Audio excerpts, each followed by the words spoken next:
ഉൽപ്പത്തി 2-ാം അധ്യായം. അങ്ങനെ ആകാശവും ഭൂമിയും അവയിലുള്ള സമസ്തവും പൂർണ്ണമായി. ദൈവം തൻ്റെ ജോലി 7-ാം ദിവസം പൂർത്തിയാക്കി. താൻ തുടങ്ങിയ പ്രവൃത്തിയിൽ നിന്ന് വിരമിച്ച് 7-ാം ദിവസം അവിടുന്ന് വിശ്രമിച്ചു. സൃഷ്ടികർമ്മം പൂർത്തിയാക്കി തൻ്റെ പ്രവൃത്തികളിൽ നിന്ന് വിശ്രമിച്ച 7-ാം ദിവസത്തെ ദൈവം അനുഗ്രഹിച്ച് വിശുദ്ധമാക്കി. ഇതാണ് ആകാശത്തിൻ്റെയും ഭൂമിയുടെയും ഉൽപ്പത്തി ചരിത്രം. ഏദൻ തോട്ടം. ദൈവമായ കർത്താവ് ആകാശവും ഭൂമിയും സൃഷ്ടിച്ച നാളിൽ ഭൂമിയിൽ പുല്ലോ ചെടിയോ മുളച്ചിരുന്നില്ല. കാരണം അവിടുന്ന് ഭൂമിയിൽ മഴ പെയ്യിച്ചിരുന്നില്ല. കൃഷി ചെയ്യാൻ മനുഷ്യനുണ്ടായിരുന്നുമില്ല. എന്നാൽ ഭൂമിയിൽ നിന്ന് ഒരു മൂടൽമഞ്ഞ് ഉയർന്ന് ഭൂതലമെല്ലാം നനച്ചു. ദൈവമായ കർത്താവ് ഭൂമിയിലെ പൂഴി കൊണ്ട് മനുഷ്യനെ രൂപപ്പെടുത്തുകയും ജീവന്റെ ശ്വാസം അവന്റെ നാസാരന്ധ്രത്തിലേക്ക് നിശ്വസിക്കുകയും ചെയ്തു. അങ്ങനെ മനുഷ്യൻ ജീവനുള്ളവനായി തീർന്നു. അവിടുന്ന് കിഴക്ക് ഏദനിൽ ഒരു തോട്ടമുണ്ടാക്കി താൻ രൂപം കൊടുത്ത മനുഷ്യനെ അവിടെ താമസിപ്പിച്ചു. കാഴ്ചയ്ക്ക് കൗതുകവും ഭക്ഷിക്കാൻ സ്വാദുമുള്ള പഴങ്ങൾ കായ്ക്കുന്ന എല്ലാത്തരം വൃക്ഷങ്ങളും അവിടുന്ന് മണ്ണിൽ നിന്ന് പുറപ്പെടുവിച്ചു.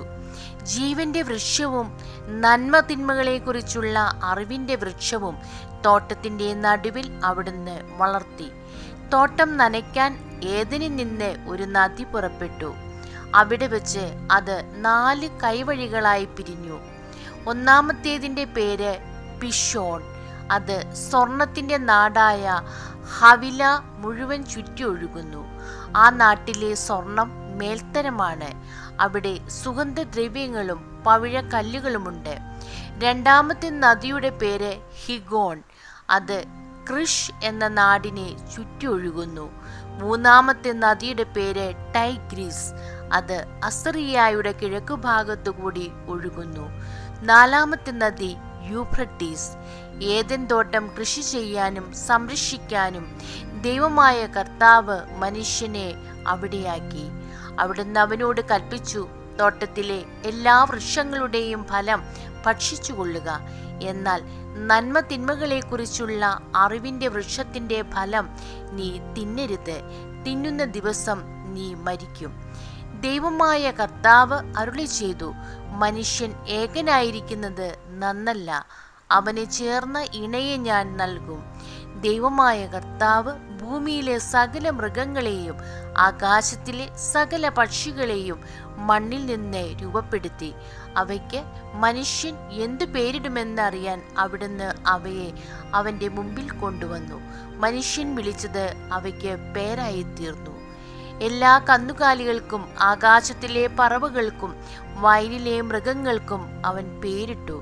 എന്നാൽ തനിക്കിണങ്ങിയ തുണയെ കണ്ടില്ല. അതുകൊണ്ട് ദൈവമായ കർത്താവ് മനുഷ്യനെ ഗാഢനിദ്രയിലാഴ്ത്തി. ഉറങ്ങിക്കിടന്ന അവന്റെ വാരിയെല്ലുകളിൽ ഒന്ന് എടുത്തതിന് ശേഷം അവിടെ മാംസം കൊണ്ട് മൂടി. മനുഷ്യൻ നിന്നെടുത്ത വാരിയെല്ലുകൊണ്ട് അവിടുന്ന് ഒരു സ്ത്രീക്ക് രൂപം കൊടുത്തു. അവളെ അവന്റെ മുമ്പിൽ കൊണ്ടുവന്നു.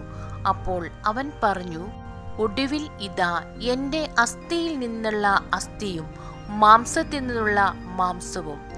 നരനിൽ നിന്ന് എടുക്കപ്പെട്ടതുകൊണ്ട് നാരി എന്ന് ഇവൾ വിളിക്കപ്പെടും. അതിനാൽ പുരുഷൻ മാതാപിതാക്കളെ വിട്ട് ഭാര്യയോട് ചേരും. അവർ ഒറ്റ ശരീരമായി തീരും. പുരുഷനും അവന്റെ ഭാര്യയും നഗ്നരായിരുന്നു. എങ്കിലും അവർക്ക് ലജ്ജ തോന്നിയിരുന്നില്ല. ദൈവമേ, സ്തുതി അങ്ങേക്ക് യോഗ്യമാകുന്നു.